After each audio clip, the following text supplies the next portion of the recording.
दिनांक 3 फेब्रुवारी रोजी पहाटे 4 वाजेच्या सुमारास मुंबई आग्रा महामार्गावरील टेहरे चौफुली येथील प्रीमियम चिक फीड्स प्रायव्हेट लिमिटेड या कंपनीजवळील LCP पथकाने गुटखा तस्करी रोखली.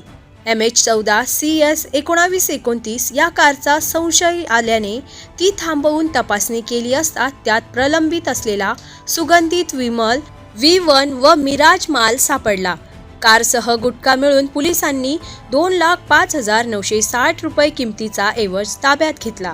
या प्रकरणी कारमधील राशिद अख्तर, अजीजू रहमान वय 19 वर्ष राहणार देवीचा मळा, दानिश पार्क मालेगाव व सय्यद इसाका सय्यद हमीद वय 48 वर्ष राहणार जाफरनगर मालेगाव अशा दोघांना ताब्यात घेण्यात आले असून त्यांचा विरोध किल्ला पोलिसात गुन्हा दाखल करण्यात आला आहे. ही कारवाई जिल्हा पोलीस अधीक्षक बाळासाहेब पाटील, नाशिक स्थानिक गुन्हे शाखेचे पोलीस निरीक्षक रवींद्र मगर यांच्या नेतृत्वाखाली पोलीस अंमलदार संदीप प्रेमसिंग राठोड, हवालदार सचिन वराडे, हवालदार विशाल गोसावी, हवालदार शरद मोगल, पोलीस कॉन्स्टेबल योगेश कोळी यांनी केली.